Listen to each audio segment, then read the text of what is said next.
میرے پاس کوئی خط نہیں ہے۔ ابو سفیان! فتح مکہ۔ اس ویڈیو کو بناتے ہوئے مجھے بہت خوشی محسوس ہو رہی تھی کیونکہ آج فائنلی وہ سب مسلمان جنہوں نے 13 سال تک مکہ میں کفار کا ظلم و ستم برداشت کیا، اپنا گھر، کاروبار، رشتہ دار سب مکہ میں چھوڑ کر اللہ کی خاطر مدینہ ہجرت کر گئے۔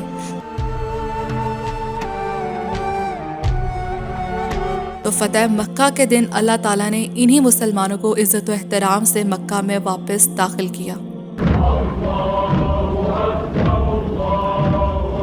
لیکن صلح حدیبیہ کے بعد تقریباً 2 سال ہی گزرے تھے تو فتح مکہ کی نوبت کیوں آئی؟ اور صلح حدیبیہ کے دوران مسلمانوں اور کفار مکہ کے درمیان 10 سال تک کوئی جنگ نہیں ہونی تھی۔ ایکچولی ہوا کچھ یوں تھا کہ صلح حدیبیہ میں ایک شرط یہ بھی تھی کہ عرب کے قبائل جو رسول اللہ کے ساتھ معاہدے میں جانا چاہیں جا سکتا ہے، اور جو قبائل قریش کے ساتھ معاہدے میں شریک ہونا چاہیں ہو سکتا ہے۔ اب عرب کے 2 قبیلے بنو خزاع اور بنو بکر آپس میں دشمن تھے اور ان میں بہت عرصے سے لڑائیاں جاری تھیں۔ صلح حدیبیہ کے بعد قبیلہ خزاع مسلمانوں کا دوست بن گیا اور بنو بکر نامی قبیلے نے قریش کے ساتھ اتحاد کر لیا، جس کے بعد ایک طرف مشرکین مکہ اور بنو بکر اور دوسری طرف مسلمان اور بنو خزاع اس بات کے پابند تھے کہ وہ ایک دوسرے کو کسی قسم کا نقصان نہیں پہنچائیں گے۔ اب مسلمان تو زبان کے پکے تھے اور مسلمانوں کی طرف سے حملے کا کوئی امکان نہیں تھا، اس لیے بنو بکر کی ایک شاخ بنو نفاسہ نے موقع غنیمت جانتے ہوئے کفار قریش کے ساتھ مل کر بنو خزاع پر اچانک حملہ کر دیا۔ یہ واضح طور پر صلح حدیبیہ کے معاہدے کی خلاف ورزی تھی جس میں بنو خزاع کو کافی جانی نقصان اٹھانا پڑا۔ اب جب اس واقعے کی خبر رسول اللہ کو ہوئی، آپ نے قریش کی طرف پیغام بھیجا کہ ان 3 شرطوں میں سے کوئی ایک شرط قبول کر لیں۔ بنو خزاع کے جتنے آدمی قتل ہو گئے ہیں ان کا خون بہا ادا کریں، یا پھر بنو نفاسہ کی حمایت چھوڑ دیں، یا یہ اعلان کر دیں کہ حدیبیہ کا معاہدہ ٹوٹ گیا ہے۔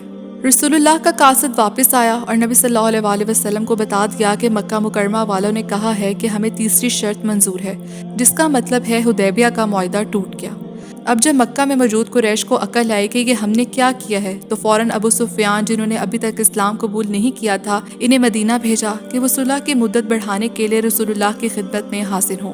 ابو سفیان مدینہ پہنچے، رسول اللہ سے جنگ بندی کی مدت میں توسیع کی درخواست کی، لیکن رسول اللہ نے کوئی جواب نہ دیا۔ اس کے بعد ابو سفیان کبھی حضرت ابو بکر رضی اللہ تعالیٰ عنہ کے پاس جاتے، کبھی حضرت عمر رضی اللہ تعالیٰ عنہ کے پاس جاتے اور کبھی حضرت علی رضی اللہ تعالیٰ عنہ کے پاس جاتے، سب سے سفارش کرتے، لیکن کچھ نہ ہو پایا اور پھر آپ سر جھکا کر مکہ مکرمہ واپس روانہ ہو گئے۔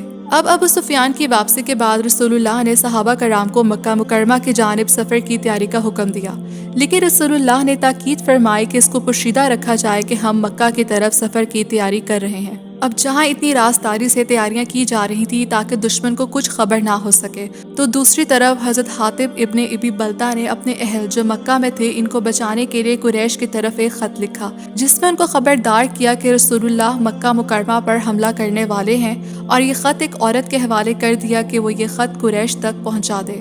لیکن اللہ تعالیٰ نے رسول اللہ کو اس خط کی خبر دے دی تو آپ صلی اللہ علیہ وسلم نے حضرت علی رضی اللہ تعالیٰ عنہ کو حکم دیا کہ وہ اس مقام پر پہنچیں، وہاں انہیں اونٹ پر سوار ایک مشرک عورت مکہ کی جانب سفر کرتے ہوئے ملے گی، اس کے پاس ایک خط ہوگا، وہ اس سے حاصل کر کے واپس لے آئیں۔ صحابہ کرام رضی اللہ تعالیٰ عنہ تیزی سے اس جگہ پر پہنچے، ایک عورت کو اونٹ پر پایا۔ صحابہ رضی اللہ تعالیٰ عنہ نے کہا کہ جو خط تمہارے پاس ہے اسے ہمارے حوالے کر دو۔ وہ یہ نہ مانی کہ اس کے پاس کوئی خط ہے۔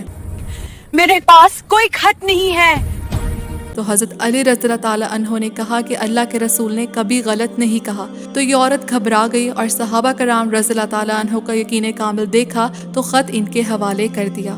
پھر رسول اللہ صلی اللہ علیہ وسلم نے حضرت حاطب سے پوچھا کہ یہ سب انہوں نے کیوں کیا۔ انہوں نے ساری ایکسپلینیشن دی اور انہیں معاف کر دیا گیا، کیونکہ حضرت حاطب رضی اللہ تعالیٰ عنہ کا شمار ان صحابہ میں ہوتا ہے جو بدر کی جنگ میں شریک تھے۔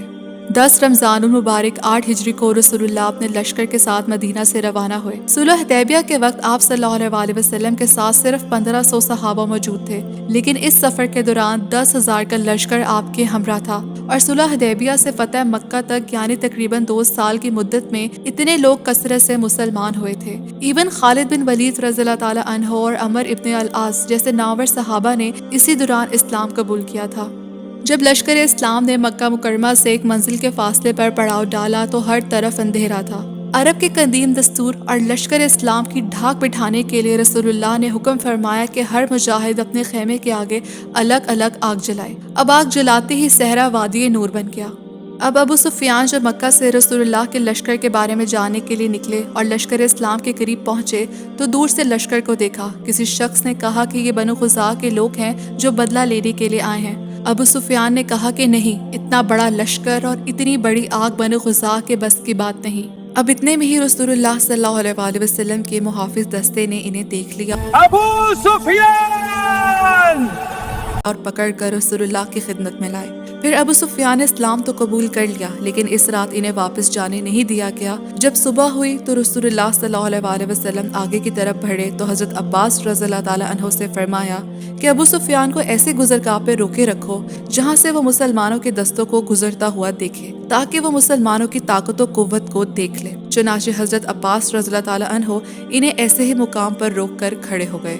اب رسول اللہ صلی اللہ علیہ وآلہ وسلم نے لشکر اسلام کو مختلف سمتوں سے شہر میں داخل ہونے کا حکم دیا اور تاکید کی کہ جو تم سے لڑے اس کے علاوہ کسی سے جنگ نہ کرنا۔ کسی کی ہمت نہیں ہوئی مسلمانوں کے آگے ہتھیار اٹھانے کی سوائے ایک چھوٹے گروہ کے، لیکن ان کا ٹکراؤ خالد بن ولید رضی اللہ تعالیٰ عنہ کے دستے سے ہوا اور انتہائی ذلت سے مارے گئے۔ یہ وہی جگہ ہے جہاں سے 8 سال پہلے مشرکین مکہ کے ظلم و ستم کی وجہ سے رسول اللہ اور مسلمانوں کو مدینہ کی جانب ہجرت کرنا پڑی تھی۔ آج اسی مکہ میں عزت و وقار سے یہ سارے مسلمان واپس داخل ہو رہے تھے۔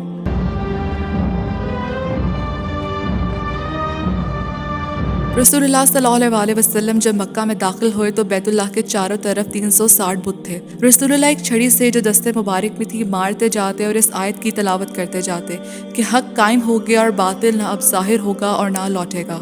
پھر رسول اللہ نے کعبہ کو بتوں سے پاک فرما کر کعبہ کے اندر نفل ادا فرمائے اور باہر تشریف لا کر خطبہ ارشاد فرمانے کے بعد کفار قریش سے ارشاد فرمایا، بولو تم کو کچھ معلوم ہے کہ آج میں تم سے کیا معاملہ کرنے والا ہوں؟ کفار آپ صلی اللہ علیہ وآلہ وسلم کی رحمت کو مد نظر رکھتے ہوئے بولے کہ آپ کرم والے بھائی ہیں اور کرم والے بھائی کے بیٹے ہیں۔